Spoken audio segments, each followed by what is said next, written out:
Hello everyone, this is George, DMZ Tactical. Today we're going to be disassembling a Glock 17 and putting a 3.5 pound connector on it and a competition spring set on it.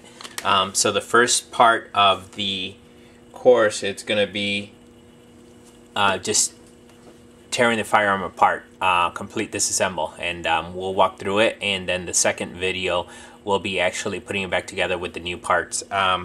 First things first, safety check. Firearm is clear, magazine is empty. Glock 17, generation 4. Just got it late last week when took it out to the range, shot it, and now we're going to put this competition trigger. One thing I do want to show you, as you guys already know, I'm an XDM fan, and I think they're way better quality, but just want to show you something. Brand new Generation 4 firearm. Notice how the frame, the polymer frame, if you can see here, the slide is steel, so it'll be straight. Look at how it bows up to the front of it, and it actually is touching the slide there. It's not uniform all the way through. Just a difference in quality of it being built. I am going to call Glock and see if they will replace that and give me a new frame, because this bottom part here is actually bowed up. So if they do say I have to send it in, we'll actually remove all the aftermarket parts and start all over again. On a Glock, the trigger has to be pulled for you to be able to disassemble it.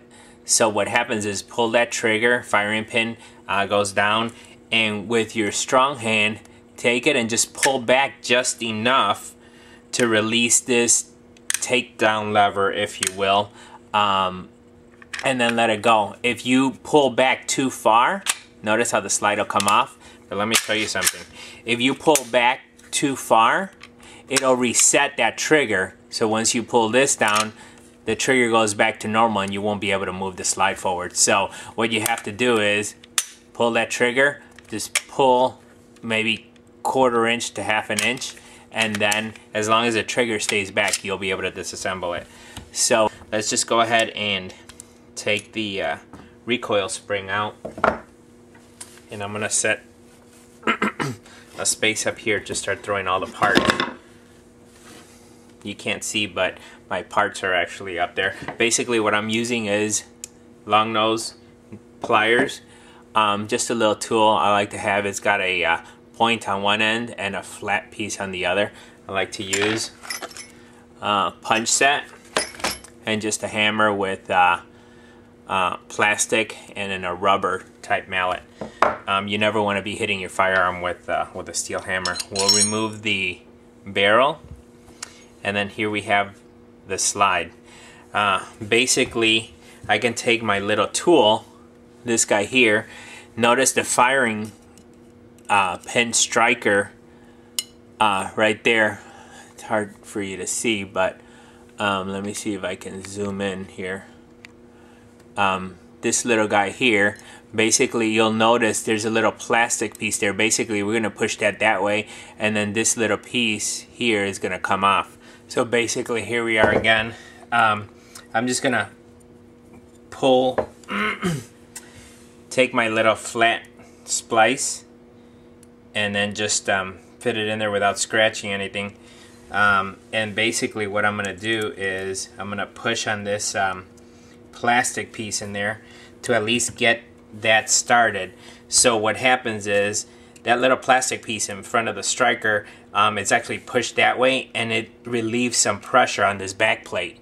Once that's done, notice how it starts coming off. There's a spring in there, so what we want to do is we want to put our finger over it and then start pulling out, or else that spring is going to go flying. And as you can see, there's that spring. Here's the little cover plate. Here's the spring, and this actually goes to this extractor right here. So that's what that spring is for. It goes right there. So that's what actually gives this extractor pressure. So we're going to put that down. And as you can see, I'm just gonna pull back, and here you're gonna have the firing pin spring. Trying to see if you can see it clearly there.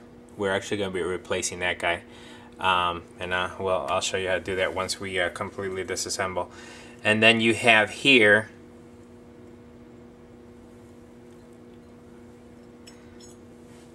be careful because it's got a little this is the the safety for the firing pin safety here, and it's got a spring to it. The reason it was able to come out is because this guy here right there fits in that hole that hole there on the side and goes all the way in, and basically what it does is it keeps it from falling out. So we'll go ahead and put it there, and that's what you actually see. And notice this guy here is all loose, so that prevents that guy from coming out. This is the extractor. So the slide completely taken apart. I mean, as far as we want to go, we could take the sights off, but we don't need to take the sights off. So that's the upper or slide part of disassembling the Glock 17.